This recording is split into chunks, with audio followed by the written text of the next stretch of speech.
তোমরা কি শুনতে পাচ্ছ আমার কথা? জি স্যার। জি স্যার। জি আচ্ছা, স্যার।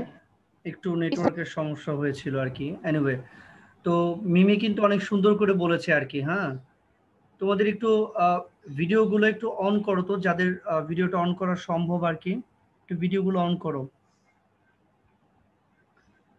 আচ্ছা, একটু খেয়াল রেখো মনোযোগ দিয়ে, যেটা বলছিলাম আর কি। তো সেটা হলো, কম্পাউন্ড সেন্টেন্স হচ্ছে এমন একটি সেন্টেন্স যে সেন্টেন্সে দুটি ক্লজ থাকবে। দুটি ক্লজ থাকবে, সেটা হচ্ছে দুটি ক্লজই হচ্ছে প্রিন্সিপাল ক্লজ। খেয়াল করো, দুটি প্রিন্সিপাল ক্লজ থাকবে এবং সাথে থাকবে একটি কোঅর্ডিনেটিং কনজাংশন। এখন আগে তোমাদেরকে জানতে হবে যে কোঅর্ডিনেটিং কনজাংশনগুলো কি কি, তাই তো? কে বলতে পারবে কোঅর্ডিনেটিং কনজাংশনগুলো কি কি? নাফিসা বলতে পারবে? নাফিসা? স্যার আমি বলি। স্যার আমি নাবিলা। এই সব এরা এরা স্যার বলবে। আমি মৌ। আচ্ছা, আমি আমি এখানে স্ক্রিনে দেখতে পাচ্ছি সবাইকে আর কি। আচ্ছা ঠিক আছে, এটা এটা বলবে হচ্ছে, এটা এটা নাফিসা বলতে পারবে? নাফিসা?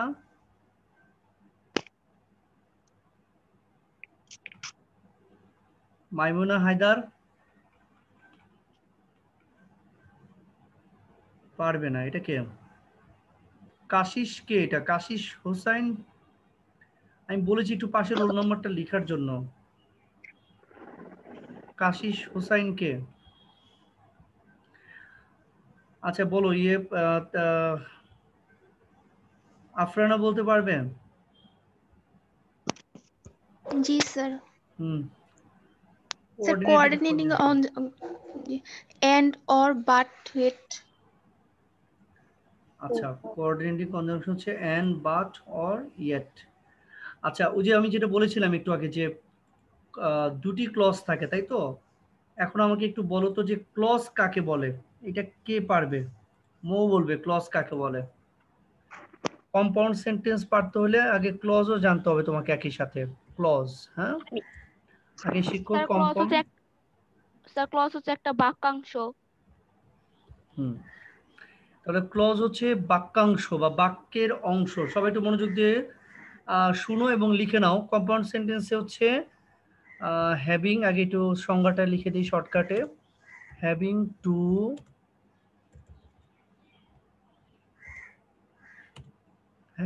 টু প্রিন্সিপাল ক্লজেস, একটু লিখে নাও।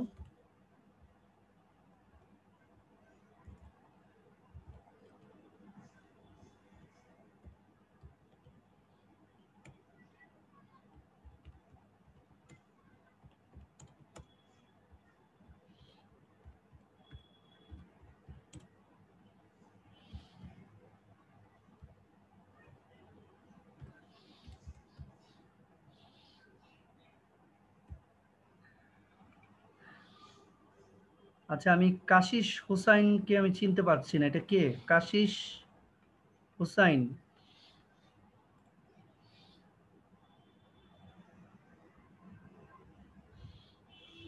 আচ্ছা, আমাকে একটু কেউ বলে হেল্প করতে পারবে, এটা কে কাশিস হুসাইন?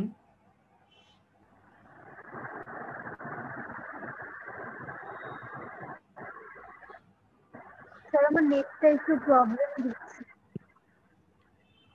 মানে এটা একটু প্রবলেম হচ্ছে। তুমি, তোমার নাম কি আসলে? স্যার কাশিস। আচ্ছা, রোল রোল নাম্বারটা লিখে ফেলো। নেট নেট প্রবলেম সলভ করতে হবে, ট্রাই করতে হবে আর কি। হ্যাঁ, আচ্ছা এনিওয়ে, তোমার শুনতে অসুবিধা হচ্ছে না বলতে? তুমি শুনতে পাচ্ছ তো নাকি? শুনতে পাচ্ছি স্যার, বলতে ওকে একটু। ওকে, আচ্ছা ঠিক আছে, ঠিক আছে, তুমি লিখে নিও এগুলো। তাহলে একটু খেয়াল করো, কম্পাউন্ড সেন্টেন্স হচ্ছে হ্যাভিং টু প্রিন্সিপাল ক্লজেস, দুটি প্রধান খণ্ডবাক্য থাকবে, joined by a coordinating conjunction. মনে রাখতে হবে, সিম্পল কমপ্লেক্স কম্পাউন্ড পড়তে গেলে আগে তোমাদেরকে অবশ্যই এই যে বেসিকটা আছে না, এই বেসিকটা জানতে হবে, তা নাহলে তোমাদের প্রবলেম হবে আর কি। ওয়েল, তাহলে একটু আমরা জানতে চেয়েছিলাম কোঅর্ডিনেটিং কনজাংশনগুলো কি কি। এটা একটু পরে জানি, আগে ক্লজের সংজ্ঞাটা একটু জানবো। ক্লজের সংজ্ঞাটা কে দিতে পারবে আমাকে? ক্লজ কাকে বলে?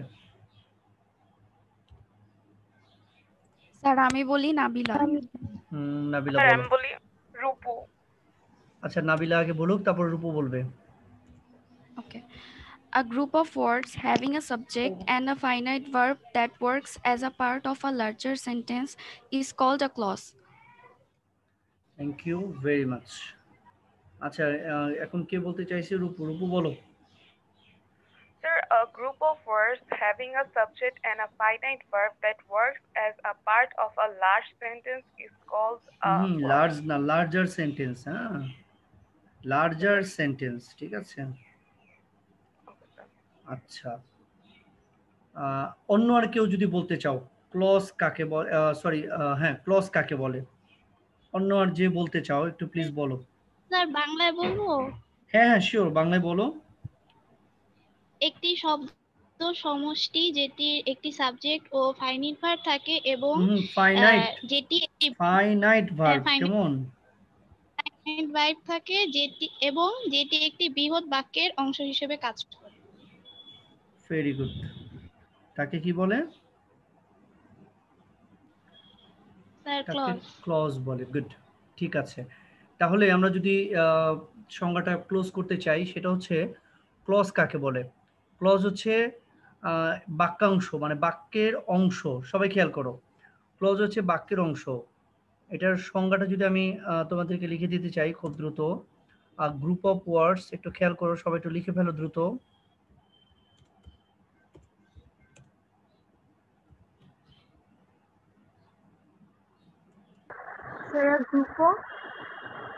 গ্রুপ অফ, এই আমি লিখে দিচ্ছি, বোর্ড দেখতে পাচ্ছ না? আমি বোর্ডটা দেখো। জি স্যার, আচ্ছা।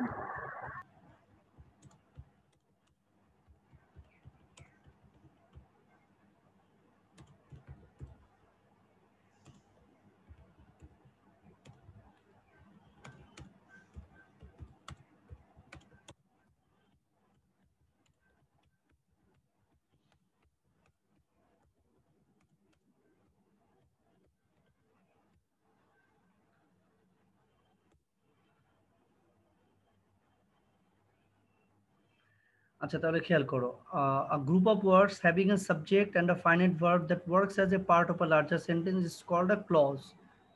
তাহলে বাংলায় বলে হচ্ছে a group of words এর অর্থ হচ্ছে শব্দ সমষ্টি, অনেকগুলো শব্দ সমষ্টি যেটির একটি সাবজেক্ট রয়েছে এবং একটি ফাইনাইট ভার্ব রয়েছে এবং যেটি ওয়ার্কস কাজ করে as a part of a larger sentence, একটি বড় বাক্যের অংশ হিসেবে কাজ করে, তাকে বলা হয় ক্লজ।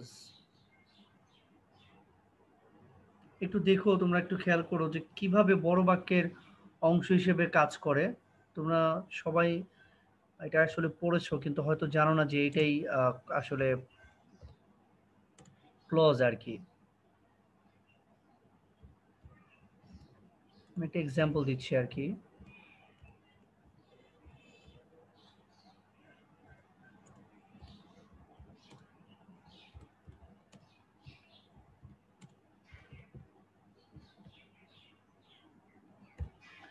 আচ্ছা সবাই কি সংজ্ঞাটা লিখেছো কিনা? সবার কি সংজ্ঞাটা লেখা হয়েছে? জি স্যার। জি স্যার। ওকে, জি এখন স্যার। একটু মনোযোগ দিয়ে দেখো আর কি। আচ্ছা জি স্যার, জি স্যার একজন একটু পড়ে আমাকে শোনাবে। ফারিহা, ফারিহা একটু পড়ে শোনাও তো কি লিখেছি সংজ্ঞাটা, কুইক।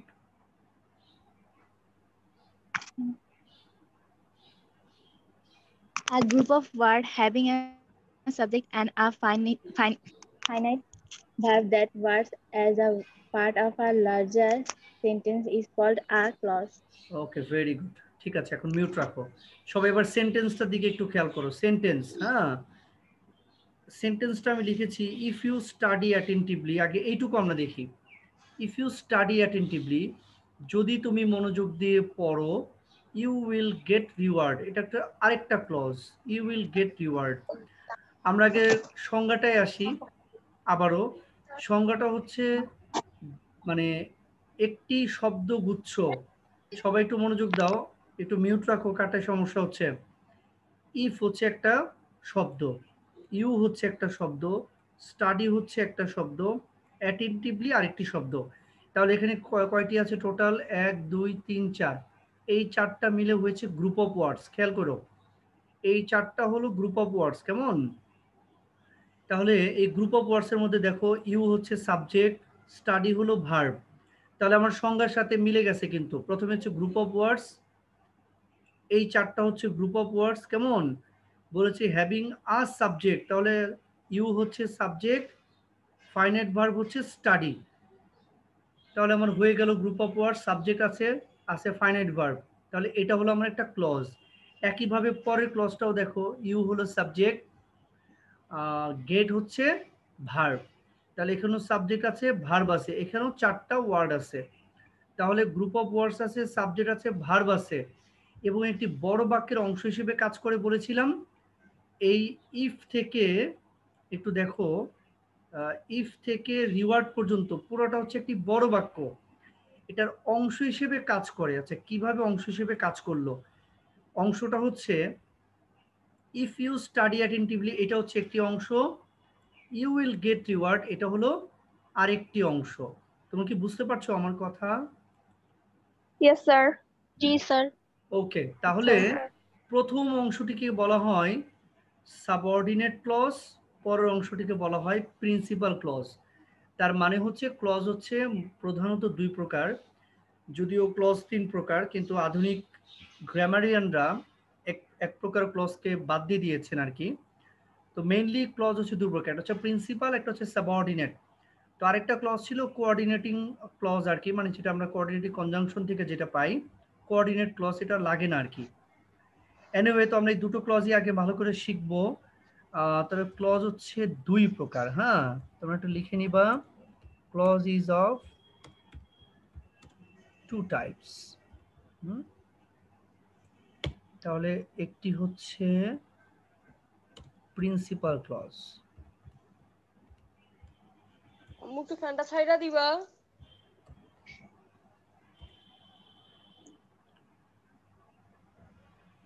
আচ্ছা, আরেকটা ক্লজ হচ্ছে তোমার সাবঅর্ডিনেট ক্লজ।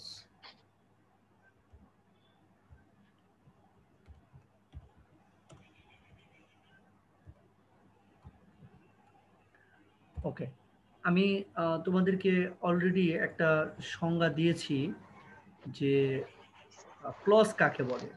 এখন তোমরা জানবা যে প্রিন্সিপাল ক্লজ কাকে বলে।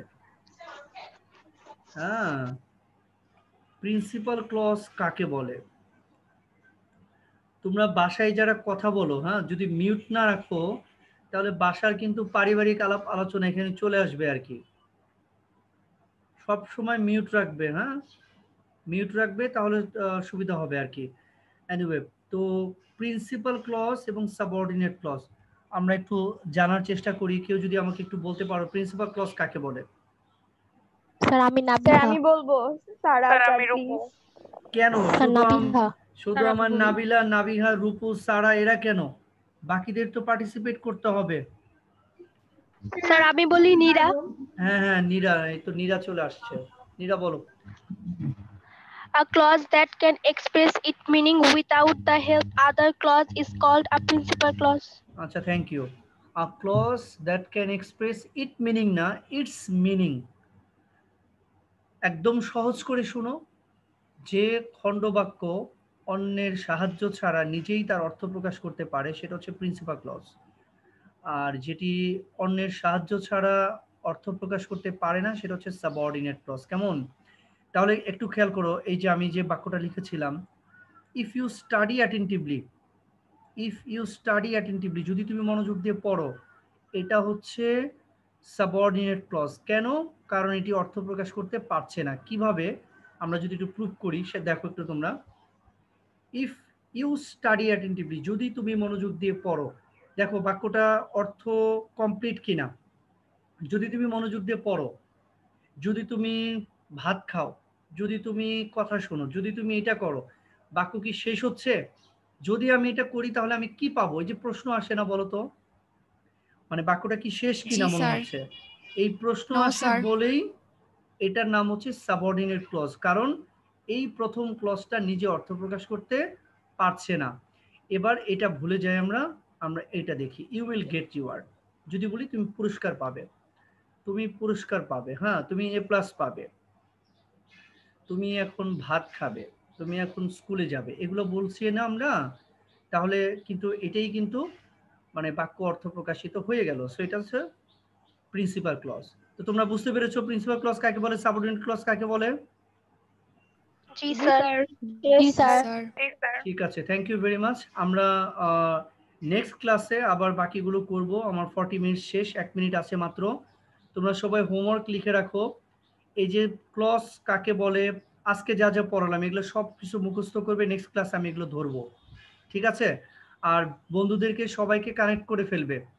আজকে যতটুকু ক্লাসে পড়ানো হলো এটাই তোমাদের হোমওয়ার্ক থাকবে, এই সংজ্ঞাগুলো ভালো করে শিখে রাখবে, ঠিক আছে? Okay sir. Okay sir. ঠিক আছে, তো ভালো থাকো। আর কোনো টিচারের যদি ক্লাস না হয় আমাকে একটু গ্রুপে একটু জানাবে সুন্দর করে। আচ্ছা, ঠিক আছে। স্যার আসসালামু আলাইকুম।